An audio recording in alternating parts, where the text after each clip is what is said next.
దీక్షగా 42 రోజులు శివాలయానికి ఎవ్వరికీ చెప్పద్దు. ప్రదోష వేళలో వెళ్ళి శివ ప్రదక్షిణం చేసి మీరు ఏమీ చెప్పకండి. మీరు చెప్పగలిగినంతసేపు శివాలయం అరుగు మీద కూర్చుని శివ శివ శివ శివ శివ శివ ఇదొకటే. ఒక 42 రోజులు ఈ దరిద్రాన్ని మీ కష్టాల్ని అనుభవించి చూడండి అన్నాడు. మీరు నమ్ముతారా? ఆ వ్యక్తి నా దగ్గరికి వచ్చి నా జీవితంలో ఆశించని రీతిలో నా జీవితానికి ఒక కొత్త మలుపు తిరిగిందండి, నేను వరంగల్ వెళ్ళిపోతున్నాను, నేను సెటిల్ అయిపోతున్నానని చెప్పాడు. ఆ వ్యక్తే నాకు ఈ మధ్యనే మళ్ళీ ఫోన్ చేసి, కోటేశ్వరారు ఇప్పుడు నేను ఎంత ఆనందంగా ఉన్నాను అనండి, ఒక్కసారి మీరు ఏమైనా వరంగల్ వస్తారేమిటండి ఉపన్యాసాలకి, మీ దర్శనానికి వద్దాం అనుకుంటున్నాను, నేను కూడా కాకినాడ అన్నాడు.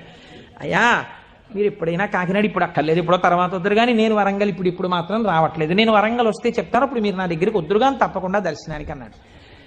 కళ్యాణి అందులో అంటారే ఏతి జీవంతిమానందో నరం వర్ష శతాదపి అంటుంది సుందరకాండ. 100 ఏళ్ళు